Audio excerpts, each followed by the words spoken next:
Hello aspirants. सो अब तक आप लोगों ने 4 टेस्ट दे रखे हैं and this is the fifth test of the phase 1 जो आपका अभ्यास टेस्ट सीरीज है।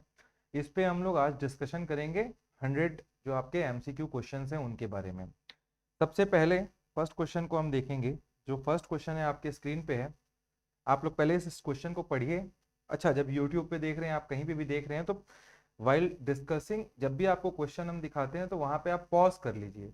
पॉज करके first of all read out the question, थोड़ा समझने की कोशिश कीजिए क्या क्वेश्चन बोल रहा है, क्यों बोल रहा है वो चीजों को। उसके बाद we will discuss everything about it. ठीक है, तो चलिए सबसे पहले क्वेश्चन क्या बोल रहा है। In the case of conflict between a central law and a state law on a subject enumerated in the concurrent list, whose law will generally prevail। तो आप लोगों ने पढ़ा होगा इसको, तो you would have got to the correct answer जो है आपका सेंट्रल लॉ। सेंट्रल लॉ जो है वो हमेशा प्रिवेल करेगा। वाई समझते हैं हम लोग, why the option B central law is correct. तो इंडियन कॉन्स्टिट्यूशन, हमारा जो इंडियन कॉन्स्टिट्यूशन है उसके आर्टिकल आर्टिकल 254 में, आर्टिकल 254 में ये प्रोविजन एक्सप्लिसिटली मेंशन है। क्या मेंशन है? अगर कॉन्करेंट लिस्ट के किसी सब्जेक्ट पर सेंट्रल पार्लियामेंट और स्टेट लेजिस्लेचर दोनों लॉ बनाते हैं, एक कोई एक सब्जेक्ट है जिसके ऊपर सेंटर भी लॉ बना सकता है, स्टेट भी लॉ बना सकता है। Are you getting? Seventh schedule में तीनों में आपके स्टेट सब्जेक्ट, सेंटर सब्जेक्ट और कॉन्करेंट लिस्ट है। कॉन्करेंट लिस्ट का मतलब होता है स्टेट सेंटर दोनों बना सकता है। और अगर उन सब्जेक्ट्स में कोई कॉन्फ्लिक्ट हो रहा हो, कॉन्फ्लिक्ट मतलब क्या होता है? स्टेट को उस सब्जेक्ट पे भी बनाना चाह रहा है, सेंटर भी उस सब्जेक्ट पे बनाना चाह रहा है, दोनों उसी सब्जेक्ट पे एक लॉ बनाना चाह रहे हैं, तो जनरली सेंट्रल लॉ प्रिवेल करेगा। क्या लॉ प्रिवेल करेगा? सेंट्रल लॉ प्रिवेल करेगा।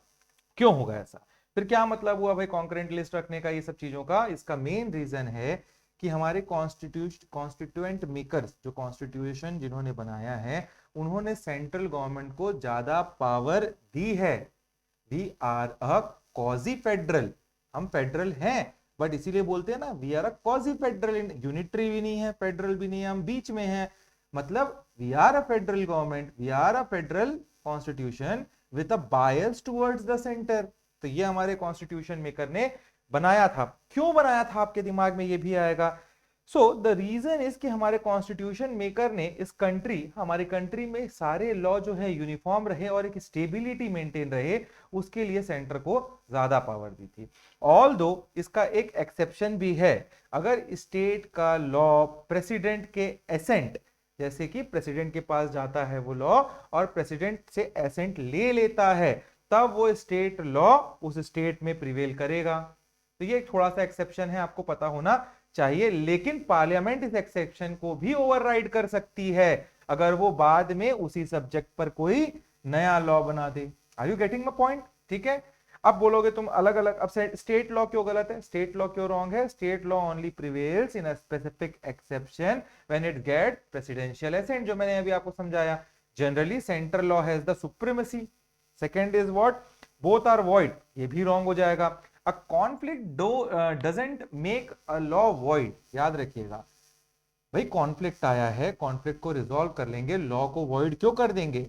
एक लॉ यानी सेंट्रल लॉ ही जनरली पावरफुल होगा, इस पे वॉइड नहीं होगा कोई। Depends on the supreme court discretion, ये भी गलत हो जाएगा। क्यों होगा गलत? सुप्रीम कोर्ट का डिस्क्रिशन नहीं, बल्कि कॉन्स्टिट्यूशन के आर्टिकल 254 के 54 में हमने पढ़ा है कि हम डिसाइड करते हैं कि कौन सा लॉ प्रिवेल करेगा, और उस पर दिया है सेंट्रल लॉ। सुप्रीम कोर्ट इस आर्टिकल के रूल्स को सिर्फ और सिर्फ इंटरप्रिटेट कर सकता है। तो this is the explanation of the first. Now let us move towards the next question. Just read out the next question guys. The question is one of the key features of the parliamentary system is, direct question, क्या है एक की feature parliamentary किसका? System का। So if you will read out the question you will get to the correct answer, that is B. B आप पहुंचेंगे। B में क्या है? Collective responsibility of the executive to the legislature. Why? Why इस question का सही जवाब collective responsibility of the executive to the legislature है। क्यों होगा? ये पार्लियामेंट्री सिस्टम का एक बहुत इंपॉर्टेंट फीचर है। क्या है? बहुत इंपॉर्टेंट फीचर है। इसका मतलब है कि काउंसिल ऑफ मिनिस्टर क्या होता है? Council of minister, council of minister जो कि एक एग्जीक्यूटिव बॉडी होती है, वो कलेक्टिवली लोकसभा, किसके ऊपर मैंने बोला?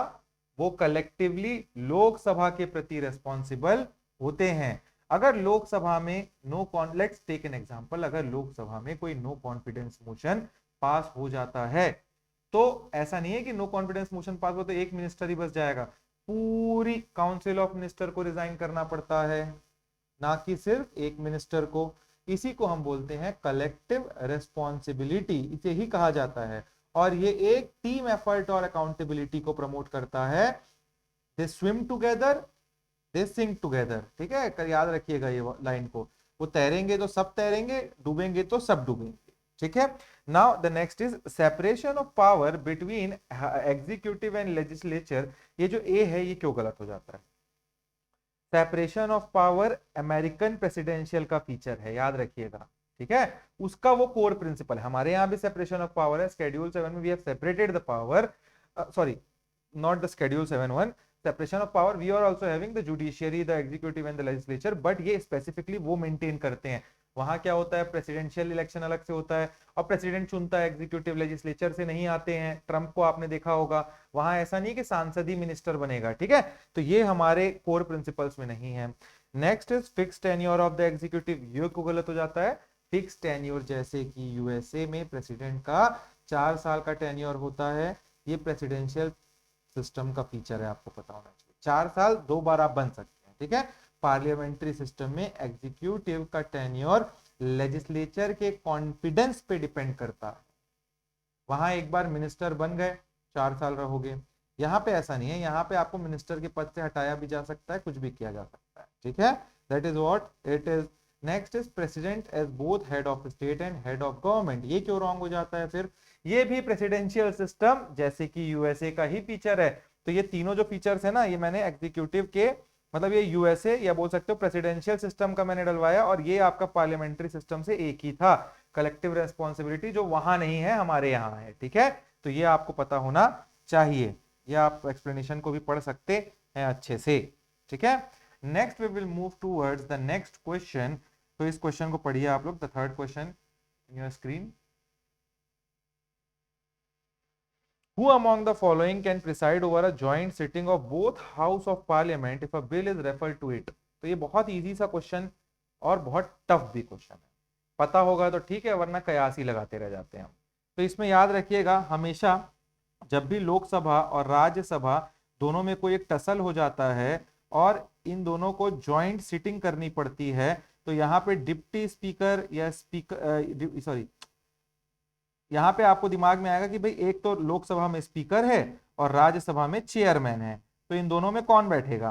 तो याद रखिएगा, जो स्पीकर ऑफ द हाउस है, जो लोकसभा में बैठते हैं, वही ज्वाइंट सिटिंग में एज अ स्पीकर बैठते हैं। अब ये चेयरमैन क्यों नहीं बैठते? चेयरमैन इसलिए नहीं बैठते because he is the ex officio chairman, he is at the post of vice president of India. It is the reason why ये नहीं बैठते हैं। तो आपको पता होना चाहिए ये, ठीक है।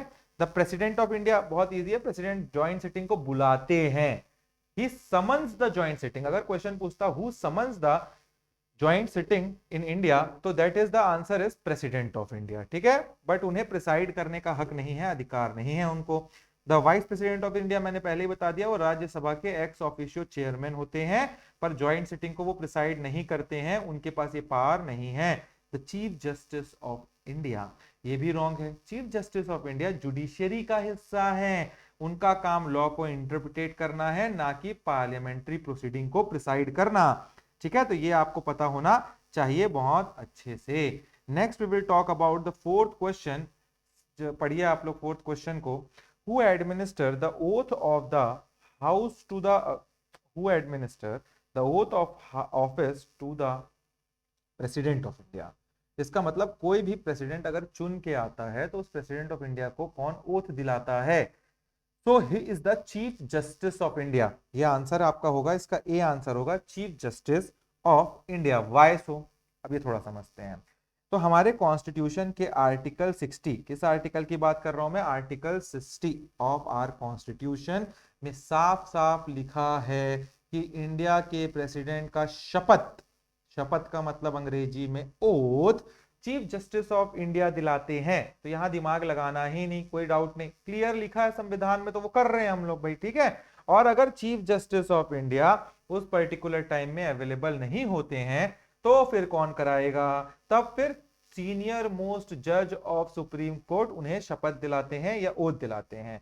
ये प्रोविजन क्यों बनाया गया, ये प्रोविजन इसलिए बनाया गया है ताकि देश के सबसे बड़े जुडिशियल ऑफिसर, देश के सबसे बड़े एग्जीक्यूटिव ऑफिसर को उनकी कॉन्स्टिट्यूशनल ड्यूटी के लिए बाइंड कर सकें। भाई जुडिशियरी के हेड सीजीआई, यहाँ पे एग्जीक्यूटिव के head is president of India, तो ये दोनों टॉप एक दूसरे के, एक वो होता है ना कि उनको याद दिलाया कि भैया तुम्हारा ये काम है, तुमने अच्छे से करना है। अब वाइस प्रेसिडेंट क्यों रॉन्ग हो जाता है, वाइस प्रेसिडेंट का काम राज्यसभा को प्रिसाइड करना है और प्रेसिडेंट के एब्सेंट होने पर प्रेसिडेंट के रूप में जगह पे काम करना है, ओथ दिलाने का काम नहीं है उनका। The speaker of the house, speaker Lok Sabha का अध्यक्ष होता है, ठीक है, स्पीकर लोकसभा का अध्यक्ष होता है, वो सिर्फ पार्लियामेंट्री प्रोसीडिंग से जुड़ा हुआ काम करते हैं, ठीक है। Next is the prime minister, prime minister देश के गवर्नमेंट के हेड होते हैं, ठीक है, is the head of the government, we say ना हेड ऑफ द गवर्नमेंट बोलते हैं इसीलिए उनको, और उन्हें प्रेसिडेंट ही अपॉइंट करते हैं, तो वो कैसे प्रेसिडेंट को ओथ दिला सकते हैं, बहुत लॉजिकल है, ठीक है। तो वो प्रेसिडेंट को ओथ नहीं दिलाते हैं, ये भी आपको पता होना चाहिए।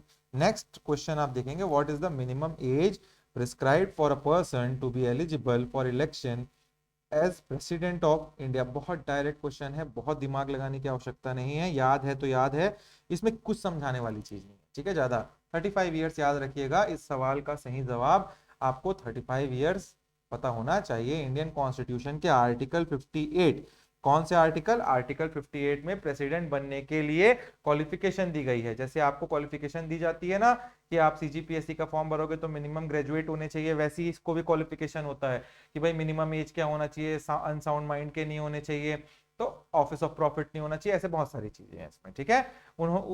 उसी में से एक बहुत इंपॉर्टेंट क्वालिफिकेशन है कि हर एक व्यक्ति जो प्रेसिडेंट ऑफ इंडिया बनने के लिए इलेक्शन लड़ेंगे उनका एज कम से कम 35 साल होना चाहिए। इस उम्र को इसलिए सेट किया गया है ताकि देश के सर्वोच्च पद, that is the ultimate highest post of our country, the first man और वुमेन ऑफ आवर कंट्री, ये एक बहुत मैच्योर और एक एक्सपीरियंस्ड व्यक्ति ही चुना जाए।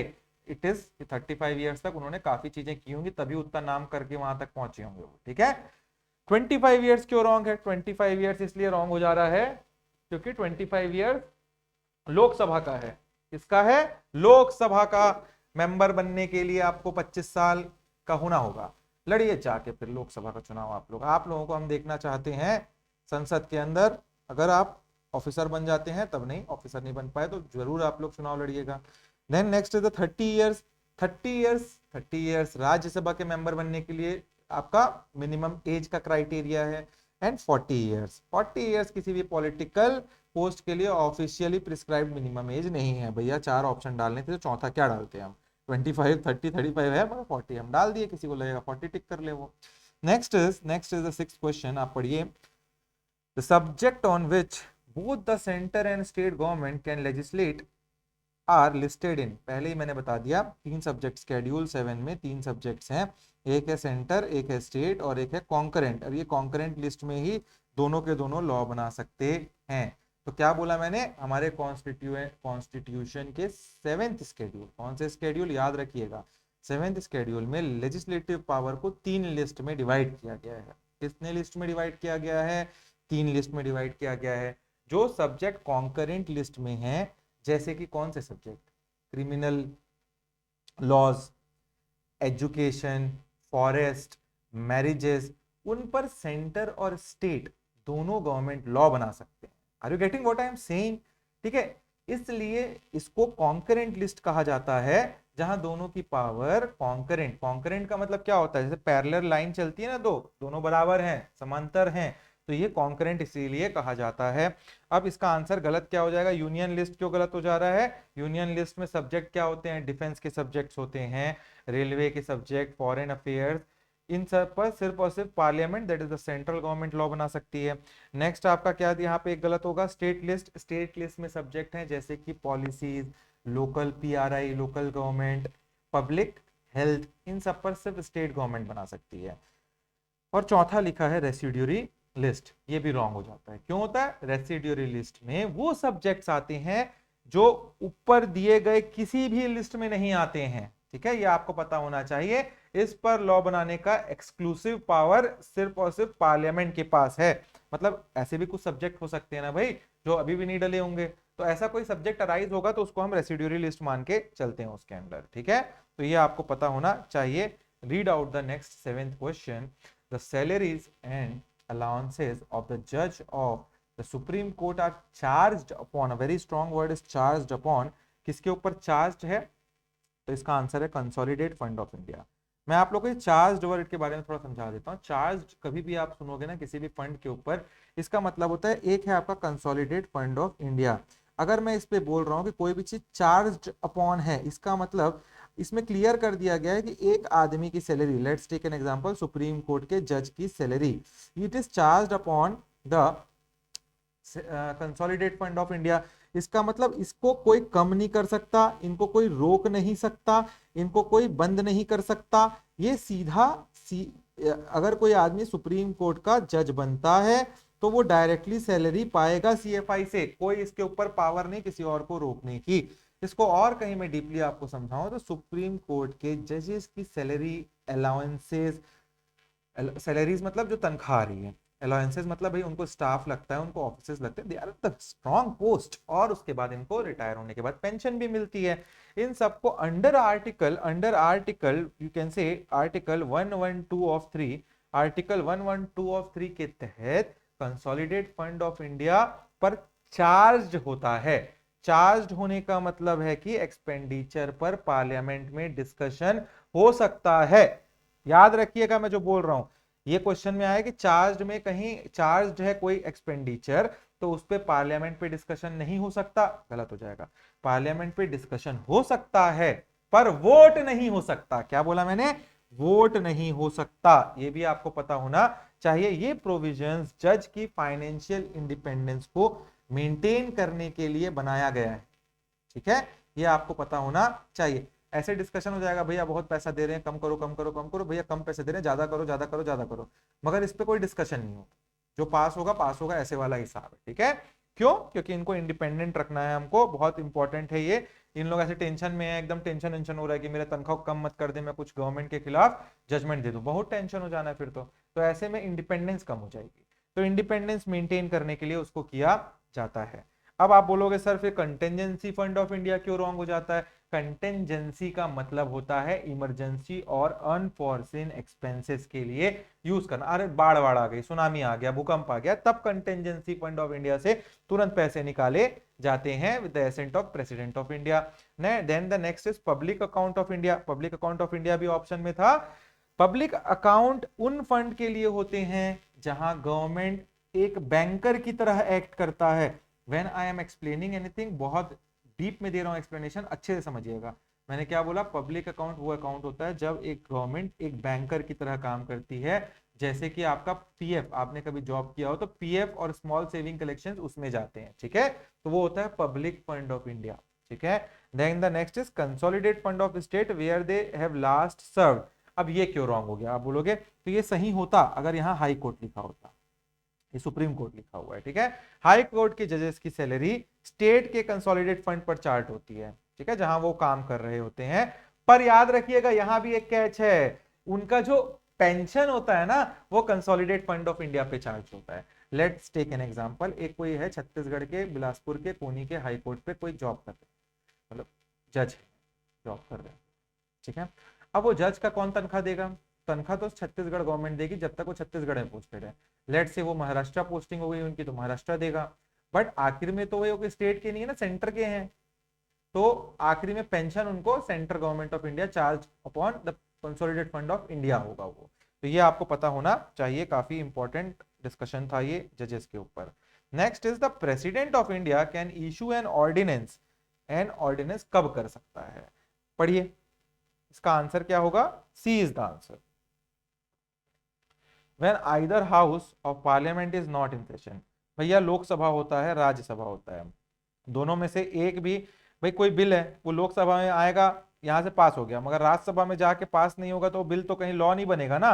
अब लॉ की तुरंत जरूरत पड़ गई, तब क्या करते हैं प्रेसिडेंट, क्या करते हैं ऑर्डिनेंस पास करते हैं 6 महीने के लिए। ठीक है, ये आपको पता होना चाहिए। इसको और डीप एक्सप्लेनेशन देता हूं मैं। आर्टिकल 123 प्रेसिडेंट को ऑर्डिनेंस प्रमलगेट करने का पावर देता है। तो ये क्वेश्चन आ सकता है, कौन सा article, article 123 gives the power to the president of India to promulgate the ordinance in India. ये आपको पता होना चाहिए। ये पावर तब यूज में आती है जब पार्लियामेंट का सेशन नहीं चल रहा। आपने सुना होगा विंटर सेशन चल रहा, समर सेशन, मॉनसून सेशन, ऐसे ही तो चलता है, बजट, मॉनसून, विंटर। भैया उन बीच में क्या करेंगे, जब सब लोग सांसद लोग बैठे नहीं है, सेशन ही नहीं चल रहा, उस टाइम को एक जरूरत आन पड़ती है, तब ऑर्डिनेंस को पास किया जाता है। क्योंकि वो जरूरत, भाई देश को थोड़ी रोक दोगे आप, पूरे के पूरे सांसद अचानक से तो आ नहीं जाएंगे एक दिन में, इसलिए ऑर्डिनेंस का पावर 123 के अंडर प्रेसिडेंट को दिया गया है। ऑर्डिनेंस की पावर एक्ट ऑफ पार्लियामेंट की ही तरह होता है, आपको ये भी पता होना चाहिए। बस एक कैच है इसमें कि उसकी वैलिडिटी लिमिटेड होती है। पार्लियामेंट के रीअसेंबल होने के 6 हफ्ते के अंदर इसे अप्रूव करना बहुत जरूरी होता है, वरना ये एक्सपायर कर जाता है ना। अब ए क्यों गलत होगा, ए जो क्वेश्चन है आपका, ए क्या है, only when both house of parliament are not in session, ये भी है। तो क्या होगा, ऐसा जरूरी नहीं है, अगर एक हाउस भी सेशन में नहीं है तो भी कर सकते हैं। भाई दोनों हाउस ना रहने का जरूरत ही नहीं है, भाई दोनों हाउस, एक हाउस जैसे राज्यसभा बैठी है, लोकसभा भंग हो चुकी है, तो भी आप पास कर सकते हो ordinance. Only when the Lok Sabha is not in session, ये भी गलत हो जाएगा।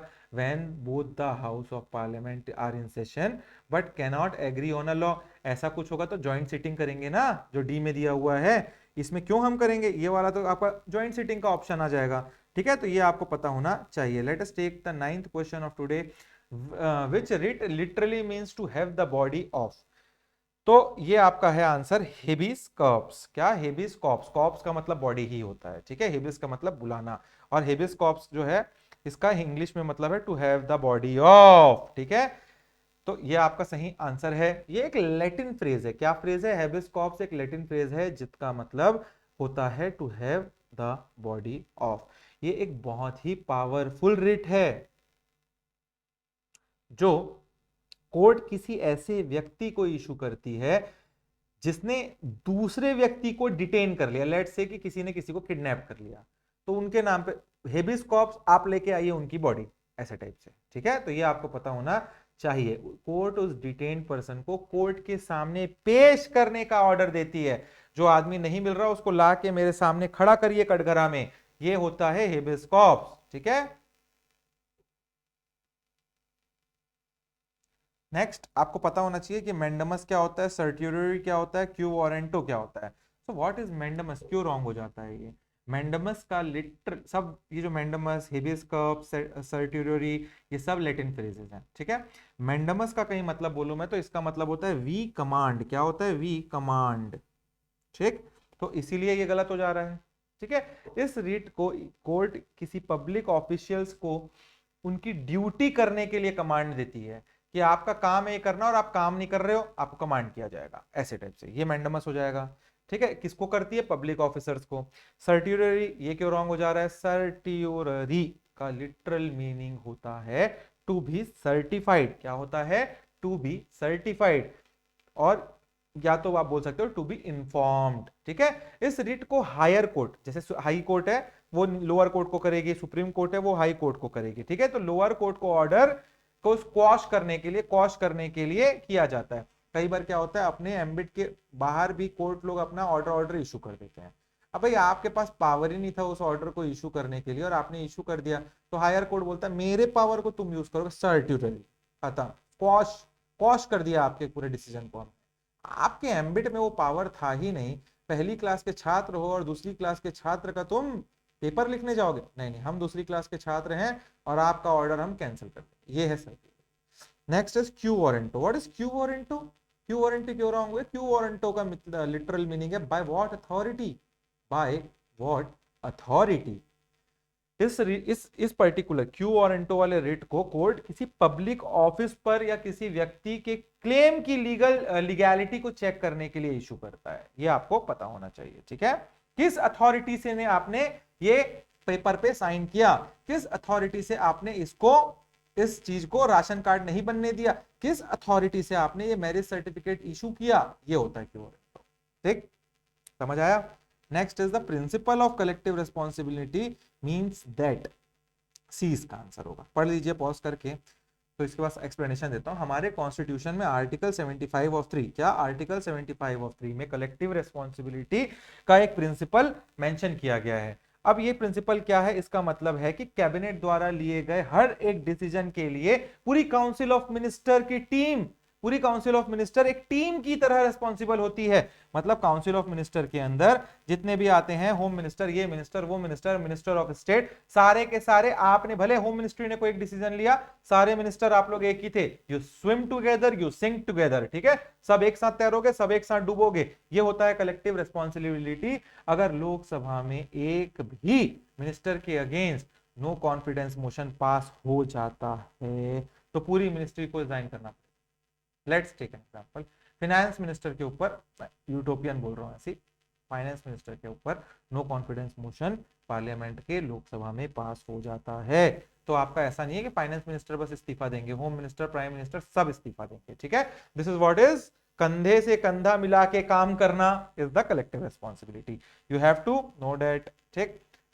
और ये सब तो समझ आ ही जाएगा। All minister are responsible to the president individually, minister president को इंडिविजुअल रिस्पॉन्सिबल नहीं होते हैं, ठीक है,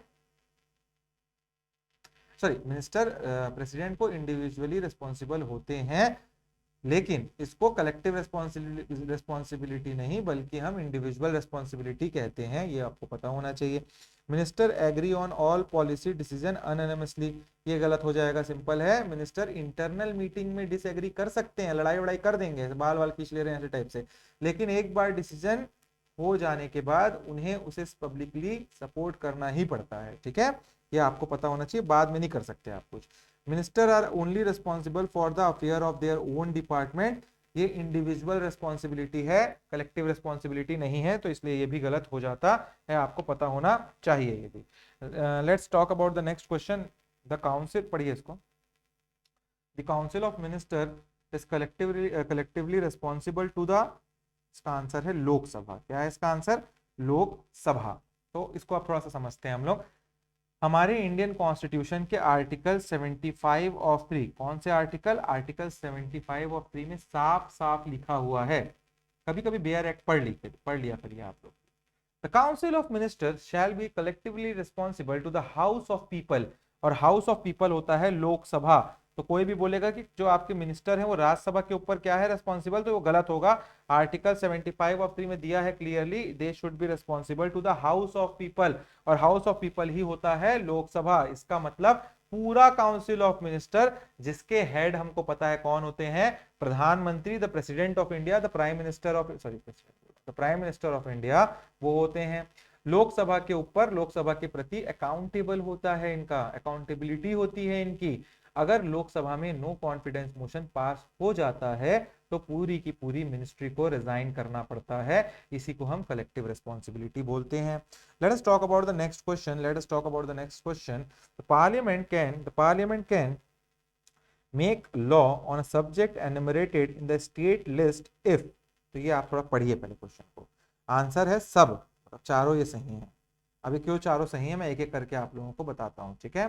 पहला आप लोग को सबसे पहले पता होना चाहिए, पार्लियामेंट जो होता है आमतौर पर स्टेट लिस्ट के सब्जेक्ट पर लॉ नहीं बना सकती है, आम तौर पर, खाने वाला आम नहीं, आम तौर पर, जनरली, ठीक। क्यों नहीं बना सकती, वो शेड्यूल 7 में अलग अलग है, लेकिन कुछ एक्सेप्शनल सर्कमस्टांसेस में उन्हें ये पावर दी गई है कॉन्स्टिट्यूशनली। ये सारे पॉइंट्स हैं, ये चारों जो सही हैं। अब मैं पहला देखते हैं अपन, the Rajya Sabha passes a resolution, तो अंडर आर्टिकल 249, कौन से आर्टिकल के अंडर, अंडर आर्टिकल 249, आर्टिकल 249 के तहत अगर राज्यसभा 2/3 मेजोरिटी से एक रेजोल्यूशन पास करती है कि नेशनल इंटरेस्ट में, वेरी इंपॉर्टेंट वर्ड, नेशन के इंटरेस्ट, नेशनल इंटरेस्ट में पार्लियामेंट को स्टेट लिस्ट के किसी भी सब्जेक्ट पर लॉ बनाना चाहिए तो पार्लियामेंट ऐसा कर सकती है। बट क्या क्या था, राज्यसभा में अगर 2/3 लोग ये बोलेंगे तब, इस राज्यसभा में बोलेंगे 2/3 लोग कि भैया बनाओ, ये दिक्कत है, ये स्टेट ठीक से काम नहीं कर रहे, इस वाले लॉ को पास करो, ये वाले स्टेट के लिए 2/3 मेजोरिटी से हम बोलते हैं आप लॉ बनाइए, तो फिर स्टेट लिस्ट का भी सब्जेक्ट सेंटर बना सकती है। Next is a proclamation of national emergency is in operation. बहुत सिंपल है भाई, अंडर आर्टिकल 250, आर्टिकल 250 250 के मुताबिक जब नेशनल इमरजेंसी लगी होती है पूरे इंडिया में, मान के चलिए या उस स्टेट में कहीं भी एक नेशनल इमरजेंसी का सिचुएशन है, तब पार्लियामेंट स्टेट के किसी भी सब्जेक्ट पर लॉ बना सकती, कोई इफ और बट नहीं होगा। Next is 2 or more states requested the parliament to do so। so under article 252 जब दो से ज्यादा, ठीक है, दो या दो से ज्यादा स्टेट्स आएंगे, लेट से छत्तीसगढ़ है और उड़ीसा है, ये दोनों आए और बोले हमारे एक स्टेट सब्जेक्ट के ऊपर आप सेंट्रल गवर्नमेंट लॉ बनाइए, तो ये दोनों मिलके अपने स्टेट सब्जेक्ट को सरेंडर कर देंगे और अपने जो स्टेट सब्जेक्ट है उसको सेंटर को दे देंगे, वो इनके ऊपर लॉ बनाएगी। बट यहाँ भी एक कैच है भैया, दे तो सकते हो आप पावर, मगर ऐसा नहीं है कि आप बाद में अगले साल बोलो कि हो गया, इसी साल के लिए आपको लॉ बनाना था, अगले साल अब नहीं चाहिए हमको, नहीं, अब सेंटर के हाथ में आप दे दियो पावर, तो भाई खत्म, अब जब सेंटर को मन करेगा तब आपको पावर वापस करेगी वो। Next is to implement any intellectual international treaty और एग्रीमेंट, तो आर्टिकल 253, अगर भाई जैसे अब कोलकाता है, लेट्स से कि कोई अरुणाचल है, नागालैंड है, ये सब तो भाई बॉर्डरिंग स्टेट है, तो ये जो बॉर्डर है ना वो सेंट्रल गवर्नमेंट ही देखेगी, बॉर्डर स्टेट गवर्नमेंट को देखने का कोई काम नहीं है, तो वो सब ट्रीटी वीटी नहीं कर सकते आप उन लोगों के साथ। तो ये आपका हो गया चारों का चारों। नेक्स्ट आप लोग क्वेश्चन देखेंगे, which of the following is a constitutional restriction on the freedom of trade, commerce and intercourse throughout the territory of India? So you will read this question and you will tend towards the right answer, that is A. Parliament can impose a restriction in the public interest। तो ये समझते हैं क्यों, क्यों ये आपका A answer सही है। तो यहाँ पे एक आर्टिकल है हमारे प्रदेश में, हमारे देश में आर्टिकल, कॉन्स्टिट्यूशन का आर्टिकल 302, अंडर आर्टिकल 302 पार्लियामेंट, उसमें पावर दी गई है, लिखा हुआ है साफ साफ कि parliament can impose restriction in public interest. Article 302 में साफ साफ मेंशन है कि पार्लियामेंट अगर पब्लिक इंटरेस्ट को ध्यान में रखते हुए देश में कोई ट्रेड, कोई कॉमर्स और कोई इंटरकोर्स पर रेस्ट्रिक्शन करना चाहे तो वो लगा सकते हैं। फॉर एग्जाम्पल, अगर किसी चीज की सप्लाई कम होती है तो पार्लियामेंट उसके ट्रेड पर लिमिट लगा सकता है। भैया आप देखो, हमारे देश में लेट से चावल नहीं है, ऐसा कभी होगा नहीं, हमारे देश में बहुत उपज है, मगर ऐसा सिचुएशन आ गया और जो उपज है तो भाई एक आदमी जो उगाया है उसका क्या, वो उसको एक्सपोर्ट करके कहीं 3 गुना दाम मिल रहा है और देश में खाने को नहीं है, तब ऐसे सिचुएशन में अंडर आर्टिकल 302 पार्लियामेंट रेस्ट्रिक्शन लगा देगी कि आप इसको ट्रेड नहीं कर सकते, इसको देश में रहने दो भैया, ऐसा कहिए, ठीक है। तो ये आपको पता होना चाहिए। अब इसका ए आंसर, ए तो आंसर हो गया, अब बी क्यों नहीं होगा? State can impose reasonable restriction on trade and commerce with other states if it's legislature deems it's necessary. गलत, स्टेट गवर्नमेंट इंपोर्टेड गुड्स पर टैक्स लगा सकती है, पर कंडीशन ये है कि उस स्टेट में बनने वाले सिमिलर प्रोडक्ट्स या गुड्स पर भी उतना ही टैक्स हो, बाहर से कोई आएगा तो उसके ऊपर ज्यादा और हमारे अंदर कम, ऐसा नहीं होना चाहिए, ठीक है। तो आपको ये पता होना चाहिए।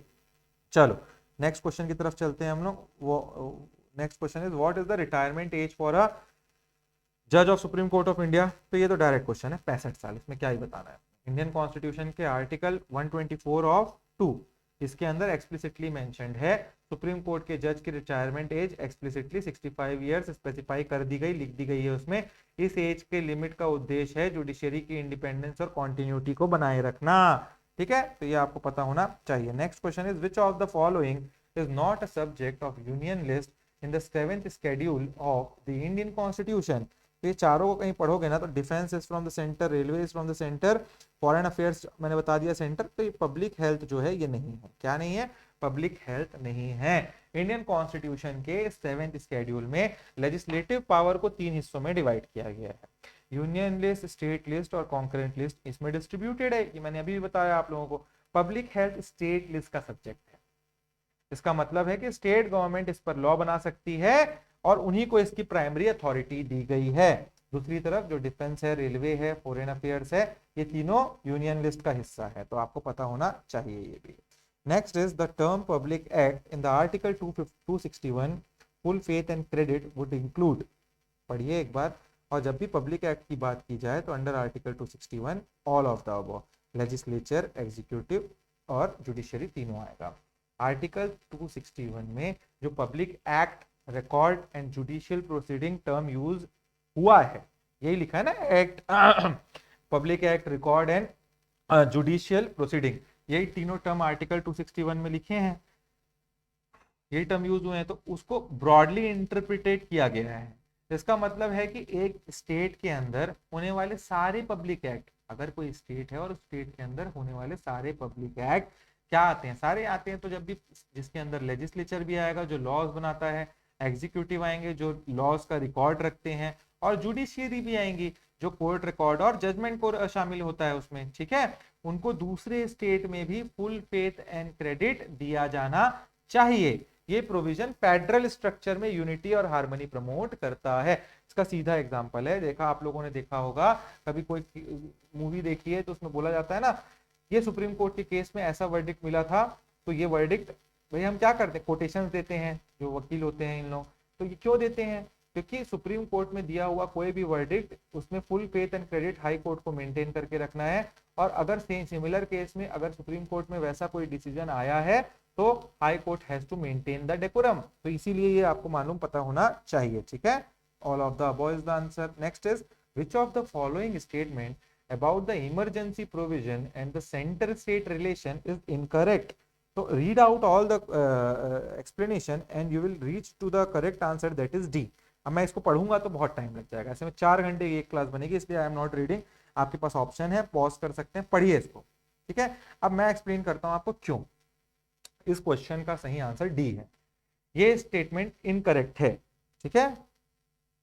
इसमें क्वेश्चन में क्या पूछा है, इनकरेक्ट, ठीक है। तो ये 3 सही होंगे मतलब, और ये इनकरेक्ट है, तो क्यों है क्या है थोड़ा समझने की कोशिश करते हैं हम लोग।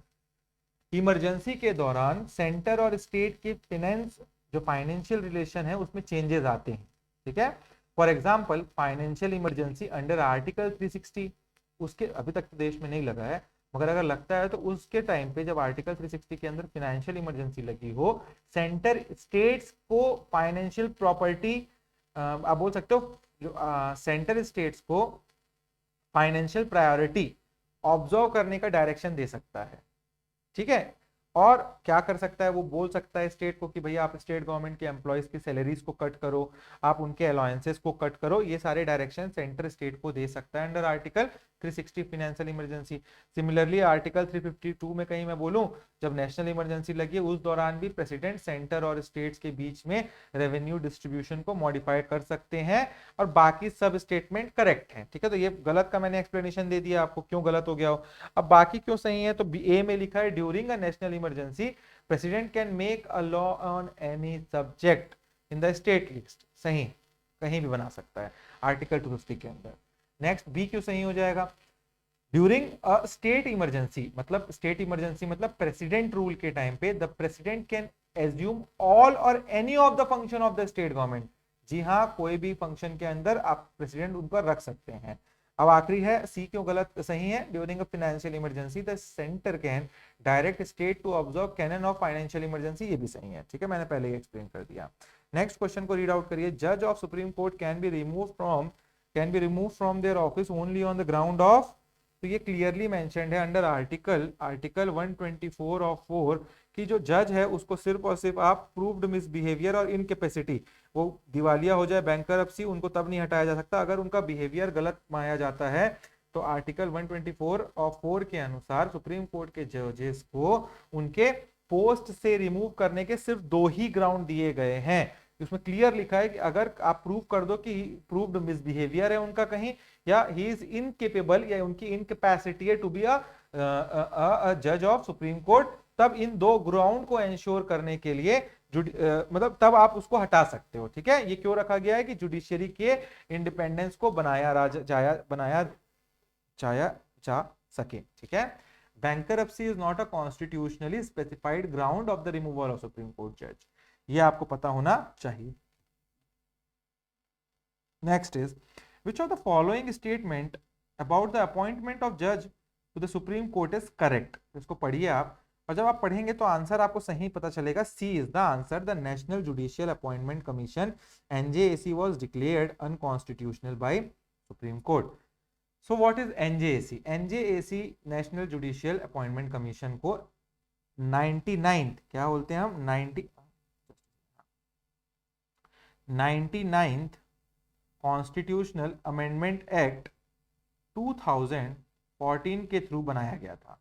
एनजेएसी को कब लाया गया, क्वेश्चन आ सकता है। तो 99 कॉन्स्टिट्यूशनल अमेंडमेंट एक्ट 2014 के अंदर बनाया गया, मगर थोड़ा गलत लगा जुडिशरी को।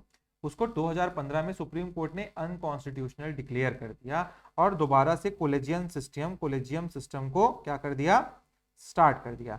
ये अब क्या है कोलेजियम सिस्टम, सुप्रीम कोर्ट में क्या है कोलेजियम सिस्टम चलता है जज वज के अपॉइंटमेंट के लिए। तो एनजेएसी के थ्रू करेंगे, बोलते नेशनल जुडिशियल अपॉइंटमेंट कमीशन एक बनाया गया था, मोदी जी जब आए थे, बट इसको लगा कि नहीं नहीं नहीं हमारे पार्शियलिटी हो जाएगा हमारे यहाँ, तो ये इसको सुप्रीम कोर्ट ने स्क्वॉश कर दिया। ठीक है, तो ये आपको पता होना चाहिए। अब ए क्यों गलत हो जा रहा है आपका स्टेटमेंट, ए क्यों इनकरेक्ट है? तो president is solely responsible for appointing the जज इज रॉन्ग। प्रेसिडेंट सिर्फ फॉर्मल अपॉइंटमेंट करते हैं आखिर में साइन करके, ठीक है, पर जज की सिलेक्शन जो है इस कोलेजियम सिस्टम से होती है, इसलिए गलत होगा। Next is the collegium system involve the chief justice of India and the 2 senior most जज, ये भी गलत हो गया। Supreme court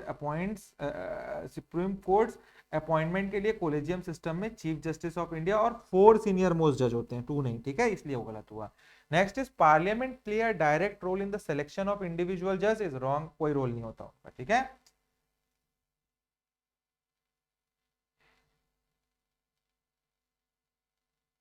separation of power ही खत्म हो जाना है, ऐसा हो जाएगा तो। Next is which part of the Indian constitution we deals with the central state government, तो ये आपका डायरेक्ट है आपका पार्ट 11, ठीक है, तो ये आपको पता होना चाहिए। सेंट्रल स्टेट के रिलेशन के बीच में रिलेशन को डील करने के लिए अंडर आर्टिकल 245 से लेके 255, एडमिनिस्ट्रेटिव रिलेशन के लिए 256 से लेके 263 दोनों शामिल हैं। पार्ट 10 क्यों गलत होगा? Part 10 deal with schedule and tribal area, part 12 deals with finance property contract and suit से रिलेटेड, और पार्ट 13 जो है आपका that deals with the trade commerce and intercourse with in the territory of India. Next is consider the following, इसको पढ़िए, consider the following statement regarding legislative supremacy in centre state relation. तो आप जब पढ़ेंगे तो आपको तीनों answer, that is D is the correct answer, आपको समझ आएगा। मैं समझाता हूं क्यों। स्टेटमेंट 1 को पढ़ो आप लोग एक बार पॉज करके,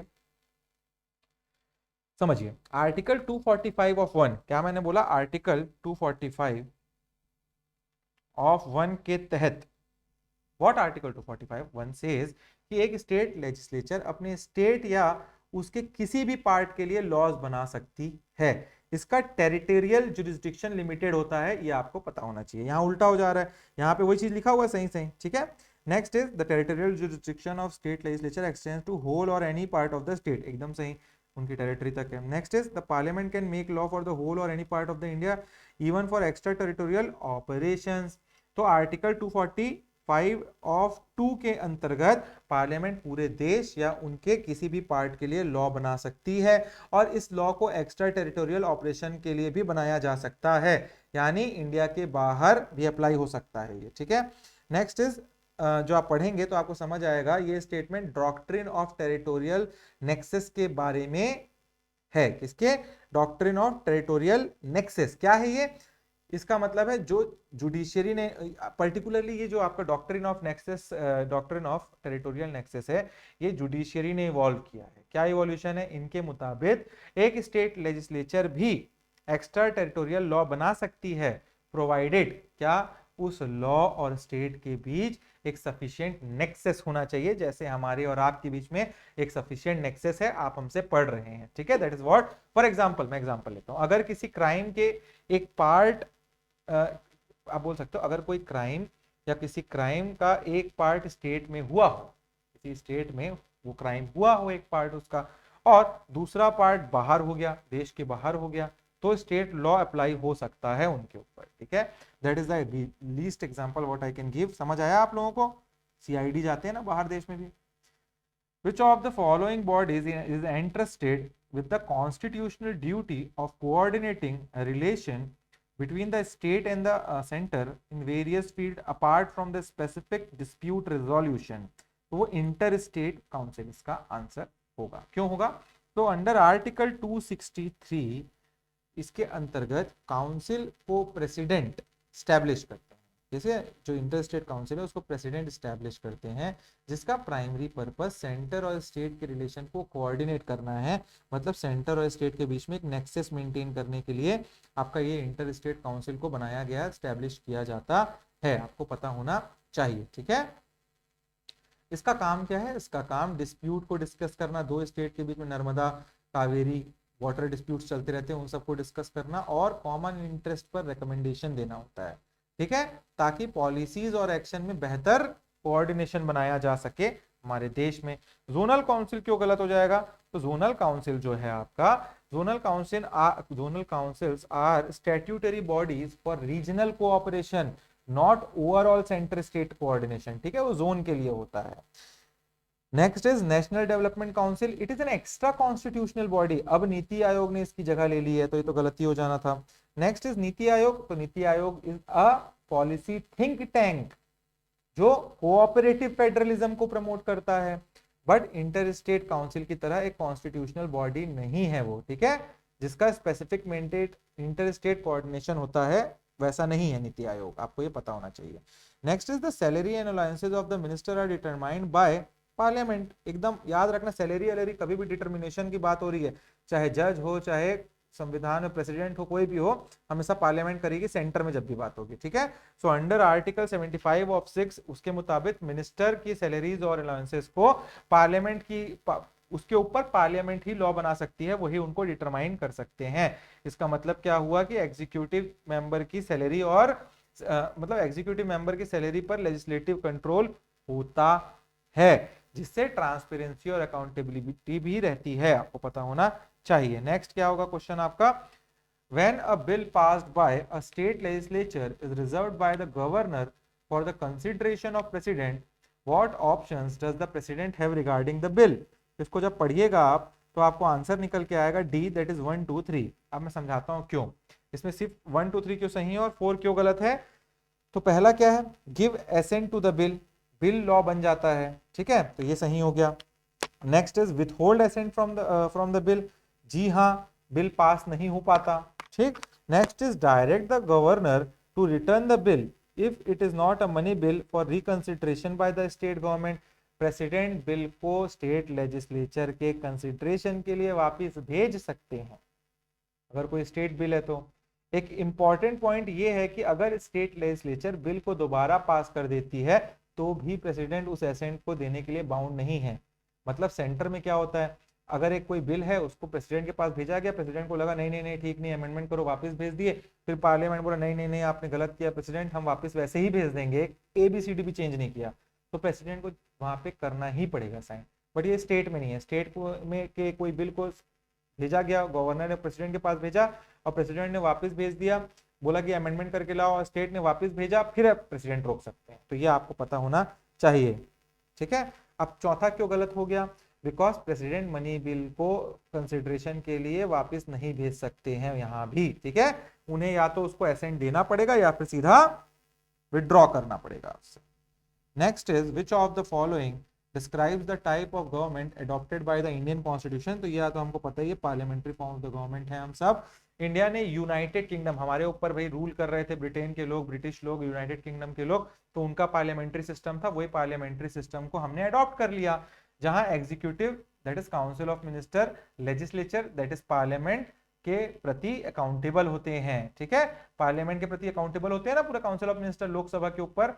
इस सिस्टम में हमको क्या मिलता है? इस सिस्टम में हमें एग्जीक्यूटिव और लेजिस्लेचर के बीच पावर का एक फ्यूजन देखने को मिलता है, ठीक है, ना कि सेपरेशन। तो इसलिए ऐसा होगा। प्रेसिडेंशियल सिस्टम क्यों रहूंगा? प्रेसिडेंशियल सिस्टम यूएसए में रहता है, ठीक है। यूनिटरी सिस्टम क्यों रहूंगा? हम India is a federal system जिसमें सेंटर और स्टेट के बीच में पावर का डिस्ट्रीब्यूशन है, तो वो भी गलत हो गया। डिक्टेटरशिप, हम डिक्टेटर नहीं, किंग जोंग उन डिक्टेटर है, ठीक है।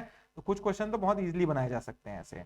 Next is the president of India can declare a national emergency under article 350 on the grounds. तो ये स्पेसिफिकली आर्टिकल 352 में दिया हुआ है कि on the ground of war, external aggression और आर्म्ड रेबेलियन, इन तीन चीजों पे आप क्या कर सकते हो?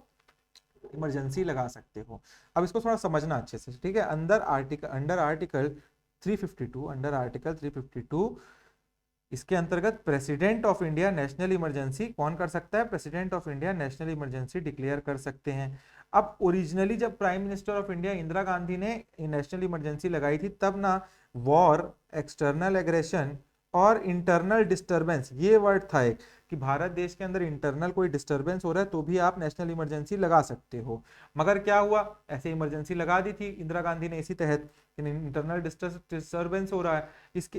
इसके बाद आया था इनकी गवर्नमेंट गिरी और इसके बाद आए थे जनता दल की गवर्नमेंट और वो 44th अमेंडमेंट एक्ट लेके आते हैं और उस constitutional amendment of 44th constitutional amendment act 1978 में इन्होंने ये इंटरनल डिस्टरबेंस वर्ड को रिमूव किया और उस वर्ड को रिमूव करने के बाद यहां एक नया वर्ड डाला, दैट इज आर्म्ड रेबेलियन। क्या कर दिया? आर्म्ड रेबेलियन डाल दिया गया। ये इसलिए किया गया ताकि नेशनल इमरजेंसी या इमरजेंसी पावर का मिसयूज ना हो सके। तो इसलिए आपको पता होना चाहिए, ये तीन है आपके आज की डेट में।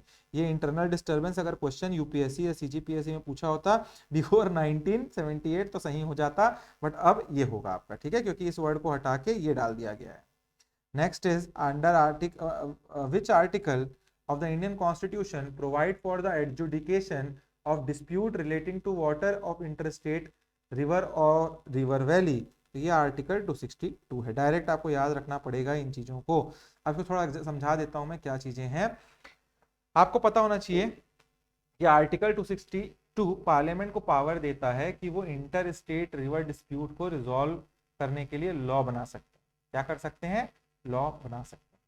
इस आर्टिकल 262 के तहत पार्लियामेंट सुप्रीम कोर्ट और दूसरे कोर्ट के जुरिस्डिक्शन को ऐसे डिस्प्यूट से एक्सक्लूड कर सकती है। तो ये आपको पता होना चाहिए।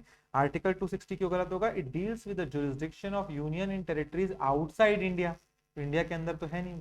नेक्स्ट इज आर्टिकल 261 क्यों गलत होगा? It deals with full faith and credit, मैंने पहले ही डिस्कस कर लिया। Article 263 it deals with inter state council. तो ये आपको पता होना चाहिए। Next is the president's power to promulgate ordinance under article 213 is a significant legislative power। which of the following statement about this power is correct? तो पढ़िए इस question को तो आपको आंसर निकल के आएगा, it is B. B is the correct answer. Why? So we will now deal with it. why is it? why is an ordinance ceases to operate at the expiration of 6 weeks from the reassembly of parliament or earlier if disapproved by both the houses correct? तो इस question का जवाब तो आपको मिल गया, B is the right answer. तो under article 123 of 2 इसके मुताबिक प्रेसिडेंट द्वारा परमलगेटेड किया गया ऑर्डिनेंस तभी तक के लिए वैलिड है जब तक पार्लियामेंट दूसरे टाइम असेंबल नहीं होती है। और जब पार्लियामेंट दूसरे टाइम असेंबल होती है तो उसको 6 हफ्ते के अंदर इस ऑर्डिनेंस को लॉ बनाना पड़ेगा, वरना ये ऑर्डिनेंस क्या हो जाएगा? खत्म हो जाएगा। तो आपको अप्रूवल 6 हफ्ते के अंदर करना होगा, ठीक है। अगर दोनों आप हाउस इसको अप्रूव नहीं करते हैं तो ये रिजेक्ट हो जाता है, ठीक है। Next is which of the following statement about the impeachment process of the president is correct? So the answer is the resolution for impeachment must be passed by special majority of 2/3 of total membership of the house. ये याद करने वाली चीज है, इसमें कुछ समझाने वाला चीज नहीं। तो ये आपको पता होना चाहिए कि प्रेसिडेंट को इम्पीच, अच्छा in India only president is impeached. याद रखना, इम्पीचमेंट वर्ड सिर्फ प्रेसिडेंट को ही हटाने के लिए यूज किया जाता है और किसी पद के लोगों के लिए नहीं, और सबको रिमूव किया जाता है। तो इसमें क्या होता है कि स्पेशल मेजोरिटी के अंतर्गत 2/3 ऑफ द मेजोरिटी होनी चाहिए of the total membership of the house, तब होगा क्या आपका ये, ठीक। Next is the accountability of the executive to the legislature is ensured in the Indian parliamentary system through mechanism like, ये सारे हैं, D is the answer। अब इसको समझते हैं क्यों, ठीक है। ऑल ऑफ द अबव इस क्वेश्चन का आंसर क्यों है? ये सारे mechanism, no confidence motion, question hour, censure motion, adjournment motion, ये सब कहीं ना कहीं आप बोलोगे तो क्या ये मैकेनिज्म है पार्लियामेंट के अंदर काम बात करने का, बहस करने का, डिस्कशन करने का। तो काउंसिल ऑफ मिनिस्टर को लेजिस्लेचर दैट इज पार्लियामेंट के प्रति अकाउंटेबल बनाने के लिए इन सब को यूज किया जाता है। What is no confidence motion? अगर ये पास हो जाता है तो पूरी काउंसिल ऑफ मिनिस्टर को रिजाइन करना पड़ता है, ठीक है। What is question hour? Question hour is an Indian innovation, you can say MPs minister जो एमपीज होते हैं वो मिनिस्टर से उनके एक्शन और पॉलिसीज पर सवाल पूछते हैं इस पर्टिकुलर क्वेश्चन आर पर, जिसे एग्जीक्यूटिव पर एक स्क्रूटनी पड़ी बनी होती है। ठीक है, नेक्स्ट इज सेंसर मोशन। क्या होता है सेंसर मोशन? ये किसी मिनिस्टर या पूरे काउंसिल के अगेंस्ट लाया जाता है, जो उनके किसी स्पेसिफिक काम पे डिसअप्रूवल को एक्सप्रेस करने के लिए लाया जाता है। Next last is adjournment motion. ये अर्जेंट कोई मैटर अचानक से संसद चल रही है और कुछ ऐसे लेट्स से कि ऑपरेशन सिंदूर हुआ था, तो वैसे टाइप से तब एडजॉर्नमेंट मोशन तुरंत लाया जाता है और एक अर्जेंट मैटर पर डिस्कशन के लिए इसको लाया जाता है, जिसमें गवर्नमेंट की पॉलिसीज या एक्शन को क्रिटिसाइज भी किया जाता है। ठीक है, तो ये आपको पता होना चाहिए, very important thing. Next question is the original jurisdiction of supreme court of India refers to its power to hear. Original jurisdiction क्या होता है, मतलब किस लिए सुप्रीम कोर्ट एक्चुअल में काम करना चाहिए, उसको हम बोलते हैं ओरिजिनल जुरिस्डिक्शन। ये आपको पता होना चाहिए। तो इसमें सबसे पहला cases between the union and one और मोर स्टेट्स और बिटवीन टू और मोर स्टेट्स। तो भाई सुप्रीम कोर्ट का सबसे ओरिजिनल काम ओरिजिनल जुरिस्डिक्शन है। अगर एक स्टेट और हमारे Bharat government of India versus government of Chhattisgarh, state of Chhattisgarh, ऐसे कोई लड़ाई हो जाए, या state of Chhattisgarh versus state of Orissa, उन सबको रिजोल्यूशन करने के लिए उन्हीं के बस पास पावर है।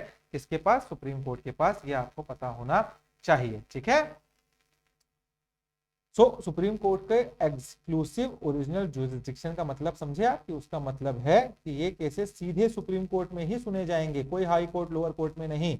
उसी को ओरिजिनल बोला जाता है, एक्सक्लूसिव एंड ओरिजिनल दोनों। ठीक है, तो आपको पता होना चाहिए। Under article 131 of constitution of India, अगर सेंट्रल गवर्नमेंट और एक से ज्यादा स्टेट के बीच या दो स्टेट्स के बीच में कोई डिस्प्यूट होता है तो इसको रिजॉल्व करते हैं ये। ठीक है, next question is 32nd question. Consider the following statement regarding AGI, that is attorney general of India. तो इसको आप पढ़ेंगे तो he is appointed by president of India. जी हाँ, attorney general of India is the highest law officer. ये lawyer होते हैं हमारे गवर्नमेंट ऑफ इंडिया के, highest law officer of India, और इसको अपॉइंट हमारे प्रेसिडेंट ऑफ इंडिया ही करते हैं। सेकंड देखते हैं, he must be qualified to be appointed as जज ऑफ द सुप्रीम कोर्ट। जी हाँ, ये क्वालिफिकेशन है उनका। Second is correct. He is the member of union cabinet. बिल्कुल नहीं, ना वो एमपी है ना कैबिनेट के पार्ट है वो, भले कैबिनेट की बात में उनको बुलाया जा सकता है। Last is he has the right to speak and take part in the proceeding of both the house of parliament but without the right to vote. यही आप लोग कंफ्यूज ही होगे, भाई वो एमपी नहीं है तो पार्ट हो सकता है, पार्ट नहीं कैसे? तो आपको पता होना चाहिए, एक सीजी जो आपका एजीआई होते हैं उनको लोकसभा और राज्यसभा दोनों में बैठने का पावर होता है, और दोनों में बातें भी कर सकते हैं, वो डिस्कशन भी कर सकते हैं, कुछ स्पीच देना हो, कुछ बात रखनी हो पटल पे तो रख सकते हैं, बट वो वोट नहीं कर सकते। ये आपको पता होना चाहिए। ठीक है, that is what you have to understand very correctly.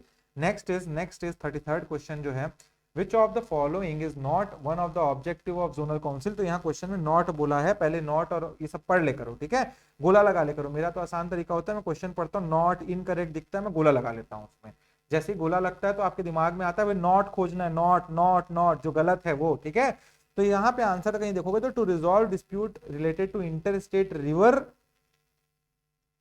Waters, नहीं गलत, ये तो काम ही नहीं है इनका। समझते हैं क्यों। To resolve dispute related to inter state river water, क्यों ये गलत हो जा रहा है? जोनल काउंसिल का काम इंटर स्टेट कोऑपरेशन और कोऑर्डिनेशन को बढ़ाना है, लेकिन inter state river water dispute को रिजॉल्व करना उनका काम नहीं है। इसके लिए अलग से inter state water dispute act 1956 पास किया गया था हमारे देश में। अलग से ट्रिब्यूनल बनाए जाते हैं उसके लिए, Godavari tribunal, Kaveri tribunal, Mahanadi tribunal, चल रहा है बहुत सारा केस, नर्मदा ट्रिब्यूनल। तो ये आपको पता होना चाहिए। Next question is, in a parliamentary system the head of the government is usually the prime minister. क्या ही क्वेश्चन था, इसको मैंने कई बार बता दिया। President is the head of the state, chief justice is judiciary, the head of the judiciary, and speaker of the Lok Sabha is the अध्यक्ष of the Lok Sabha. वो वहां बैठते हैं, उनको रूल्स ऑफ रेगुलेशन करना होता है। हेड ऑफ द गवर्नमेंट जो होते हैं वो कौन होते हैं? Prime minister of India. ठीक है, हेड ऑफ द स्टेट होते हैं प्रेसिडेंट। चलो आज का last question we will talk about, and next second part में हम लोग और क्वेश्चन देखेंगे। The inter state council function includes, तो इसको पढ़ेंगे पूरा, तो पहला पढ़ते हैं। Ensuring into and advising upon disputes between the state, यही तो काम है कि दो स्टेट लड़ रहे हैं तो उन दोनों के बीच में नेक्सस मेंटेन करें, तो पहला सही हो गया, ठीक है। नेक्स्ट देखते हैं, investigating and discussing subject in which some or all of the states or the union and one or more of the states have a common interest, जी हाँ ये भी सही हो जाएगा। Third, making recommendation for better coordination of policy and action with respect to any subject, यही तो काम है कोऑर्डिनेशन करना सब सब्जेक्ट में। एडजुडिकेटिंग द इंटरस्टेट वाटर, अभी बताया ना मैंने ट्रिब्यूनल बनता है, तो ये गलत, फोर गलत, तो ये काटे और ये आ गया आंसर आपका, ठीक है। तो ये आपको पता होना चाहिए बहुत अच्छे से। आई होप सो आप लोगों को एक्सप्लेनेशन बहुत मजा आ रहा होगा समझ के। ट्रस्ट मी, अगर ये पूरे टेस्ट सीरीज के एक्सप्लेनेशन आप लोग पूरा देख लेते हैं, you will be very fruitful. आप जब कोई पेपर देते रहेंगे तो आपको मैक्सिमम क्वेश्चन में बोल सकता हूँ आपको दिखेंगे यहाँ से, ठीक है। आई वोंट पॉइंट आउट कि 100 में 100 आ जाएंगे, बट यू विल गेट, आप कहीं आए भी नहीं इसके आसपास तो आप इस क्वेश्चन बना भी पाएंगे। Reason being we have made these test series, the questions have been framed कि आपका सिलेबस का हर एक पार्ट टच रहे। And while explaining, I am giving the explanation of all three incorrect answers also. जब 3 incorrect और 1 correct सब explanation, मतलब अभी हमने 35 पढ़ा, 35 को इंटू किया आप 4 से, मतलब 150 के आसपास टॉपिक हमने अभी समझे हैं। It is very wide. और ऐसे सोचो कि 4000 जब क्वेश्चन समझ लेंगे, we are having a very good brain, जिसमें हमको बहुत सारी चीजें देखने को मिलेंगी, ठीक है। So guys, we will meet in the next class. Till then keep studying and always be happy, always be cheerful, always be focused toward your goal.